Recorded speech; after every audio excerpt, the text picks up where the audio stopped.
Now take a good look at this plate. You can see it has no electrical wires connected to it. There is no area for which batteries can be inserted either. It's just a plate.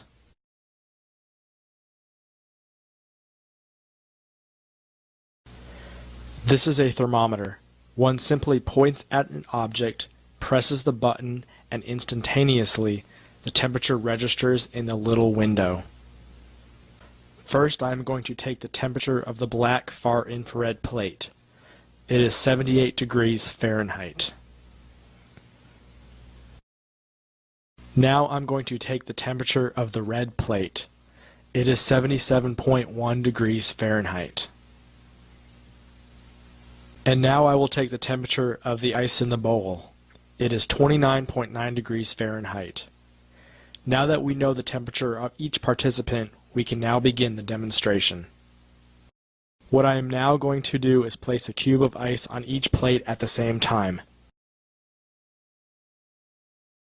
Now, as we watch the experiment, you will see a difference between the ice on each plate. You can see the ice on the black plate is already starting to move. The red plate's ice is just sitting there, but the ice on the far infrared plate is moving all around, as you can see, melting. In reality, the far infrared isn't melting the ice through heat, it is separating the ice molecules by vibrating them apart. Within a few minutes, this far infrared plate will accomplish what the red plate at room temperature will take at least 15 minutes to do. Another way one can tell the ice is melting through vibration and not heat is the extreme motion the ice cube is making on the plate. Ice that melts through heat just stays in the same place as it turns into a puddle. It doesn't move around as if a force were pushing it. So what does this effect of the far infrared vibrations do to the body? First of all, far infrared penetrates deeper within the body's tissue than any other heat source can. In essence, far infrared can affect cells it doesn't touch. It accomplishes this through the vibration of the cells it does touch. These cells transfer the far infrared energy they are receiving to cells they are in contact with, but the main far infrared source cannot reach. It should be noted that the reason far infrared moves throughout the body is because the body itself emits far infrared rays. So some amount of far infrared is always moving within the body, just as it does in nature.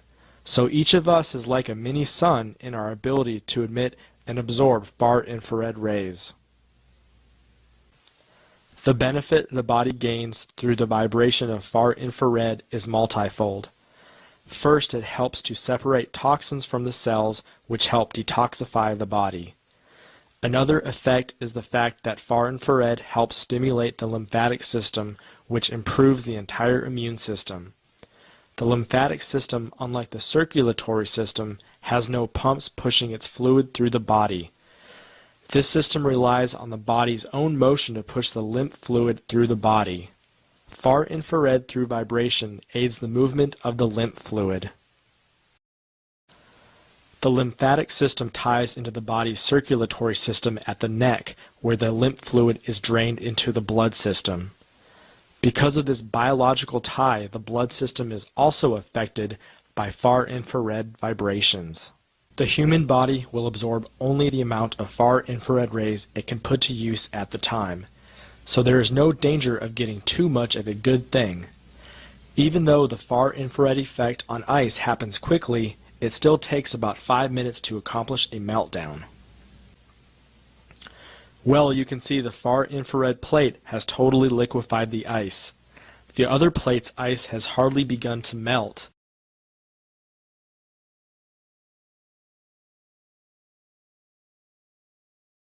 I will now absorb the water from the far infrared plate with this towel.